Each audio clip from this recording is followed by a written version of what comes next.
ओम नमो भगवते वासुदेवाय। आप सभी का आपके अपने यूट्यूब चैनल पर हार्दिक स्वागत है। भगवान विष्णु की कृपा आप पर सर्वदा बनी रहे। आज हम सुनेंगे एकादशी व्रत की कहानी और माता तुलसी की कथा। एक बार एक राज्य में एक राजा रहा करता था। राजा बहुत ही बुद्धिमान और बलशाली था। राजा सदैव अपनी प्रजा का बहुत अच्छे से ध्यान रखता था। प्रजा भी अपने राजा को बहुत पसंद करती थी। राजा की दो बेटियां थीं। राजा अपनी दोनों बेटियों से बहुत अधिक प्रेम करता था। राजा की छोटी बेटी देखने में बहुत अधिक सुंदर थी। राजा की बड़ी बेटी छोटी बेटी के मुकाबले थोड़ा कम सुंदर थी। राजा की छोटी बेटी ग्यारस माता की पूजा किया करती थी। सभी लोग राजा की छोटी बेटी से बहुत प्रेम करते और बहुत ही प्रशंसा किया करते थे। राजा भी बड़ी बेटी के मुकाबले छोटी बेटी से अधिक प्रेम करते थे, जिस कारण राजा की बड़ी बेटी को अपनी छोटी बहन से नफरत होने लगी। राजा की दोनों बेटियां अब बड़ी हो गई, शादी के लायक हो गई, तो रानी ने राजा को कहा कि अपनी दोनों बेटियों के लिए कोई अच्छा सा रिश्ता देकर शादी कर दीजिए। तभी एक पड़ोस राज्य में रहने वाला राजकुमार राजा की बड़ी बेटी के लिए रिश्ता लेकर आए। लेकिन जैसे ही उस राजकुमार की नज़र राजा की छोटी बेटी पर पड़ी, तो वह छोटी बेटी पर आकर्षित हो गया और वह बड़ी बहन से रिश्ता करने के लिए मना कर दिया। और उसने राजा से कहा कि मैं आपकी छोटी बेटी से विवाह करना चाहता हूँ। जिसके बाद राजा की बड़ी बेटी यह देखकर अपनी छोटी बहन से और भी क्रोधित हो गई। राजा की बड़ी बेटी ने अपनी छोटी बहन को अपना सबसे बड़ा दुश्मन मान लिया। राजा की बड़ी बेटी ने अपनी छोटी बहन से बदला लेने का निर्णय लिया, जिसके लिए उसने अपनी छोटी बहन को जान से मारने का प्लान बनाया। राजा की बड़ी बेटी ने अपनी छोटी बहन को मारने के लिए सबसे पहले एक लड्डू में जहर मिलाकर अपनी छोटी बहन को दे दिया और अपनी छोटी बहन को लड्डू खाने के लिए कहा। लेकिन लड्डू खाने के बाद भी छोटी बहन को कुछ भी नहीं हुआ। बड़ी बहन यह देखकर बहुत आश्चर्यचकित रह गई, लेकिन बड़ी बहन ने हार नहीं मानी और उसने जब रात में छोटी बहन अपने कमरे में सो रही थी, तब से एक मटके में सांप रखकर उसे कमरे में छोड़ दिया। लेकिन सांप भी छोटी बहन का कुछ नहीं बिगाड़ पाया, क्योंकि यह सब ग्यारस माता की कृपा थी। बड़ी बहन ने सोचा ऐसे तो ये मरने वाली नहीं है। उसने एक प्लान और बनाया और बड़ी बहन ने अपनी छोटी बहन से कहा कि चलो हम लोग कुएं में से पानी भर कर लाते हैं। जिसके लिए वह अपनी छोटी बहन को पानी भरने के बहाने कुएं के पास ले गई और उसने अपनी छोटी बहन को कुएं में धक्का दे दिया। लेकिन छोटी बहन को तब भी कुछ भी नहीं हुआ, क्योंकि वह ग्यारस माता उसकी रक्षा करती रही। उधर बड़ी बहन अपने सारे प्रयासों के बाद असफल हो रही थी, जिससे वह बहुत क्रोधित हो गई। फिर उसने अपनी छोटी बहन के पास जाकर उसे खुद ही पूछ लिया कि मेरी छोटी बहन, तुमको पता है भगवान ने सबकी मृत्यु एक निश्चित समय पर लिख दी है, और कैसे तुम्हारी मृत्यु होगी, क्या यह तुम जानती हो? तब छोटी बहन ने अपनी बड़ी बहन को बताया कि हाँ, मैं तो जानती हूँ मेरी मृत्यु कैसे होगी। छोटी बहन यह सब सुनकर बड़ी खुश हो गई और वह खुशी के मारे झूल उठी। उसने अपनी छोटी बहन से कहा कि तो मुझे अपनी मृत्यु का राज तो बताओ। छोटी बहन बहुत ही बोली थी, वह अपनी बहन के मंसूबे को नहीं पहचान पाई और छोटी बहन ने अपनी बड़ी बहन से कहा कि मेरी मृत्यु तो एक तोते में है, जो तोते के गले में एक हार है, उससे मेरी मृत्यु होगी। जब तक कोई भी व्यक्ति तोते को मारकर वह हार अपने गले में पहनेगा तो मैं मूर्छित हो जाऊंगी, और जैसे ही उस हार को अपने गले में उतार देगा तो मैं वापस से जीवित हो जाऊंगी। अपनी छोटी बहन की मृत्यु का राज जानकर बड़ी बहन बहुत ही खुश हो गई। उसने अपनी छोटी बहन को मारने के लिए एक पालतू तोते को ढूंढना शुरू कर दिया और छोटी बहन को इस बात का आभास हो गया था कि कोई उसकी जान लेना चाहता है। यह सब जानकर वह अपने पिताजी के पास गई और उसने अपने पिताजी से कहा कि पिताजी, मेरे मरने के बाद आप मुझे जलाइएगा मत, बल्कि आप मुझे अपनी पुरानी वाली हवेली में एक पलंग पर लिटाकर छोड़ दीजिएगा। राजा अपनी बेटी की यह बात सुनकर बहुत दुखी हुआ और राजा ने अपनी छोटी बेटी से पूछा, बेटी तुम यह क्या कह रही हो? तब राजा की छोटी बेटी ने बताया, पिताजी, समय किसी के लिए नहीं रुकता, कब क्या हो जाए किसी को कुछ पता नहीं होता।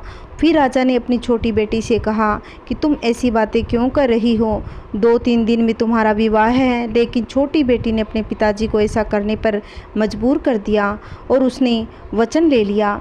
राजा ने भी अपनी छोटी बेटी की बात स्वीकार कर ली और 2-3 दिनों के बाद जब शादी का समय आया तब राजकुमार बारात लेकर राजा के घर आए और राजकुमार और राजा की छोटी बेटी का विवाह शुरू हो गया। जैसे ही राजा की छोटी बेटी राजकुमार के साथ फेरे लेना शुरू कर देती है, उसी समय बड़ी बहन अपनी छोटी बहन के कमरे में जाकर उसके तोते को पकड़ लिया और उसको जान से मार देती है। तोते के गले में जो हार था उसको अपने गले में धारण कर लेती है।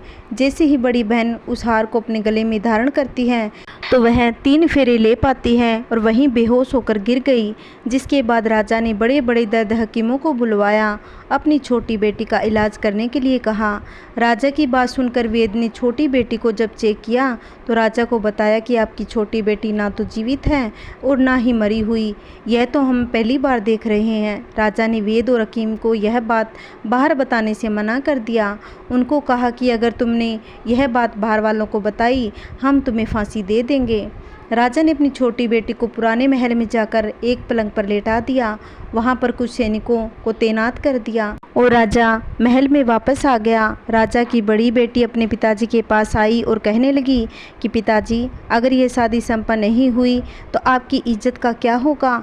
अगर आप कहें तो आपकी इज्जत मैं बचाने के लिए राजकुमार से शादी करने के लिए तैयार हूँ।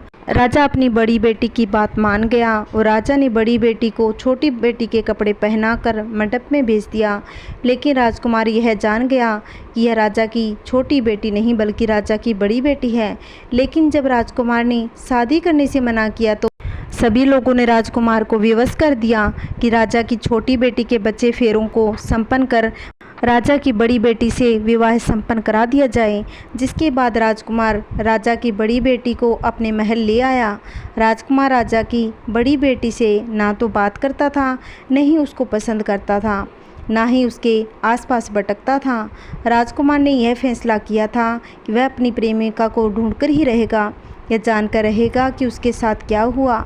एक दिन राजकुमार अपने घोड़े पर सवार होकर पुराने महल के पास पहुंचा, जहां पर उसने कुछ सैनिकों को देखा। महल के पास पहुंचकर राजकुमार ने जब महल को ध्यान से देखा तो वह समझ गया यह तो हमारे ससुर जी का महल है। तब राजकुमार ने सैनिकों से पूछा, तुम लोग यहाँ क्या कर रहे हो? इस महल के अंदर उस पलंग पे कौन लेटा है? जिसके बाद सैनिकों ने बताया कि यहाँ पर राजा की छोटी बेटी है। यह सुनकर राजकुमार बहुत प्रसन्न हुआ और तुरंत अपनी प्रेमिका के पास जा पहुँचा, उसकी सेवा करने लगा। जैसे ही रात हुई तो राजा की छोटी बेटी उठकर खड़ी हो गई। राजकुमार यह देखकर बहुत खुश हुआ और उसने राजा की छोटी बेटी से पूछा कि तुम यहाँ क्या कर रही हो और तुम मेरे साथ मेरे घर चलो। राजा की छोटी बेटी ने राजकुमार को सारी बातें बता दी। मेरी जान एक तोते में बसी थी, मैंने यह बात सिर्फ अपनी बड़ी बहन को बताई थी। मुझे पता है उसने ही मुझे मारने का प्रयास किया है। उसके पास एक हार है जिसको वह सुबह पहन लेती है और रात को उतार देती है। जब तक वह हार को पहन लेती है तब तक मैं मूर्छित रहती हूँ। जैसे ही वह हार को उतार देती है तो मैं जीवित हो जाती हूँ। जब तक मेरी बड़ी बहन के पास वो हार है तब तक मैं ऐसी जीवित और मूर्छित होती रहूँगी। अगर मेरी बड़ी बहन के पास जो हार है वह मेरे हाथ लग जाए तो हमेशा के लिए जीवित हो जाऊँगी। राजकुमार यह बात सुनकर राजा की छोटी बेटी के पास रहने का निर्णय कर लिया। उसने अपने बचे हुए सारे फेरे पलंग में लेटी राजकुमारी से ले ली और अपना विवाह पूर्ण कर लिया, वहीं पर ही रहने लगा। देखते ही देखते कुछ समय में राजा की छोटी बेटी राजकुमार की पत्नी पेट से हो गई। एक दिन राजकुमार को किसी काम से बाहर जाना पड़ा। तब छोटी बहन के पेट में बहुत दर्द होने लगा, जिसके बाद उसने ग्यारस माता का आह्वान किया। जिसके बाद वहां पर ग्यारस माता प्रकट हुई। उन्होंने अपनी भक्त के दर्द को दूर किया और एक पुत्र की प्राप्ति करवाई। वहीं पर अचानक से राजकुमार आ गया। राजकुमार ने ग्यारस माता को देखा तो वह आश्चर्यचकित रह गया। उसने तुरंत माता को प्रणाम किया और ग्यारस माता ने राजकुमार से कहा कि जब तुम्हारा पुत्र 5 वर्ष का हो जाएगा तुम अपनी पत्नी का हार लाकर गले में डाल देना। देखते ही देखते राजकुमार राजा की छोटी बेटी का पुत्र 5 वर्ष का हो गया। राजकुमार अपने बेटे से कहने लगा कि बेटा, मैं कुछ काम से बाहर जा रहा हूँ, तुम अपनी माता का ध्यान रखना। और वह यह कहकर चला गया। राजा को बाहर निकलता देख बड़ी बहन के सैनिकों ने देख लिया और बड़ी बहन को जाकर सारी बात कह दी। जिसके बाद बड़ी बहन अपनी छोटी बहन के पुत्र को वहाँ से उठवा लिया और उसको मरवा दिया। छोटी बेटी के पुत्र के 2 टुकड़े कर दिए। पहला टुकड़ा चक्की के पास छुपा दिया और दूसरा टुकड़ा अपनी पलंग के नीचे रख दिया। अब ग्यारस माता भिखारी का रूप लेकर आ गई। एक भिखारी का रूप रखकर बड़ी बहन के पास चली गई, जिसके बाद वहाँ पर भिक्षा मांगने लगी। बड़ी बहन अपने नौकरों से कहने लगी कि जाकर भिक्षा दे दीजिए, लेकिन जैसे ही नौकर ग्यारस माता को भिक्षा देने लगे तो माता उन्हें मना कर दिया और कहने लगी तुम्हारी महारानी से ही भिक्षा लूँगी। जिसके बाद बड़ी बहन स्वयं ही भिक्षा देने के लिए माता के पास आ गई। तब माता एक बिल्ली का रूप लेकर उसके कमरे में चली गई। वहाँ पर छोटी बेटी के पुत्र के 2 टुकड़े को आपस में जोड़ दिया और उसे जीवित कर दिया। उसे वहाँ से ले गई और राजकुमार के पास छोड़ दिया। राजकुमार अपने बेटे को लेकर अपनी पत्नी के पास गया और उसे कहने लगा तुम इसका ध्यान रखना, अगर तुम इस बच्चे का अच्छे से ध्यान रखोगी मैं तुमसे बात करूँगा। एक दिन राजकुमार अपने बच्चे से कहने लगा कि तुम मासी से उनके गले का हार मांग लेना। जिसके बाद राजकुमार का लड़का अपनी मासी के पास गया और कहने लगा मासी जी, मुझे तुम्हारा गले का हार चाहिए जो तुमने गले में पहन रखा है। यह सुनकर पहले तो उसकी मासी बहुत क्रोधित हुई और उसको यह याद आया कि राजकुमार ने कहा था कि अगर मैं इस बच्चे का ध्यान अच्छे से रखूंगी तो वह मुझसे बात करने लग जाएंगे। यह सोचकर वह हार उस बच्चे को दे देती है। वह तुरंत हार को लेकर अपने पिताजी के पास गया और राजकुमार अपने बेटे को लेकर वहां से चला गया और अपनी पत्नी से कहने लगा कि तुम हमारे लिए खाना बना देना, मैं शाम को आकर तुम्हारे साथ ही खाऊंगा। वह अपने बेटे को लेकर वहां से चला गया। जिसके बाद वह राजा के पास गया और उनको सारी बात बता दी। राजा अपनी बड़ी बेटी की करतूत देखकर क्रोधित हुए। राजा ने अपनी छोटी बेटी को राजकुमार के साथ विदा कर दिया और वे खुशी खुशी राजकुमार और छोटी बेटी रहने लगे। बोलिए श्री कृष्ण भगवान की जय। आइए अब सुनते हैं तुलसी माता की छोटी सी कथा। एक बुढ़िया थी, वह हर रोज़ तुलसी को जल चढ़ाती थी और तुलसी जी की पूजा भी करती, पर रोज़ जल चढ़ाते हुए तुलसी जी से प्रार्थना करती थी, हे तुलसी माता सत की दाता, मैं बिड़ला सिचू तेरा, तू कर निस्तारा मेरा। तुलसी माता अड़वा दे लड़वा दे, पीताम्बर की धोती दे, मीठा मीठा घास दे, बैकुंठ का वास दे, चटके की चाल दे, पटके की मोद दे, चंदन की काट दे, उजालर की झनकार दे, साई का राज दे, दाल भात का जीमन दे, ग्यारस की मौत दे, श्री कृष्ण का कंधा दे। यह बात सुनकर तुलसी माता सूखने लग गई। भगवान ने पूछा, हे तुलसी तुम क्यों सूखती जा रही हो? तुम्हारे पास इतनी औरतें आती हैं और तुम्हें मीठा भोग लगाती है, गीत गाती है, पूजा पाठ करती है। तुलसी माता ने कहा, एक बूढ़ी माई रोज आती है और इस तरह की बात करती है। मैं सब बात तो पूरी कर दूंगी, पर कृष्ण का कंधा कहाँ से दूंगी? भगवान बोले, वह मरेगी तो मैं कंधा दे आऊँगा। कुछ समय बाद बीता तो बूढ़ी माँ का देहांत हो गया।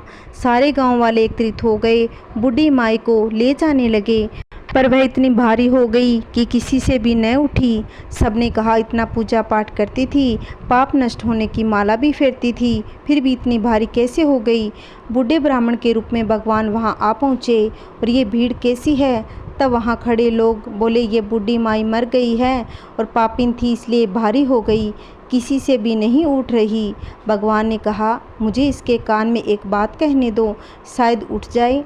भगवान ने बूढ़ी माई के पास जाकर कान में कहा, बूढ़ी माई मन की निकाल दे, अड़ुआ ले गड़ुआ ले, पीताम्बर की धोती ले, मीठा मीठा ग्रास ले, बैकुंठ का वास ले, चटक की चाल ले, चंदन की काट ले, झालर की झनकार ले, और दाल भात का जीमन ले और कृष्ण भगवान का कंधा ले। इतना सुनकर बुढ़िया हल्की हो गई और भगवान अपने कंधे पर ले गए। बुढ़िया को मुक्ति मिल गई। हे तुलसी माता, जैसी मुक्ति उस बूढ़ी माई की करी वैसी सबकी करना, कहानी कहने वाले की और कहानी सुनने वाले की और सब परिवार पर करना। बोलिए श्री कृष्ण भगवान की जय। अगर आपको मेरी कहानी अच्छी लगी है तो लाइक करना, वीडियो को ज़्यादा से ज़्यादा शेयर करना। अगर आप चैनल पे नए हो तो प्लीज़ चैनल को सब्सक्राइब कर लेना, जिससे आने वाली वीडियो की नोटिफिकेशन आप तक पहुंच सके। जय श्री कृष्णा, राधे राधे, ओम नमः शिवाय।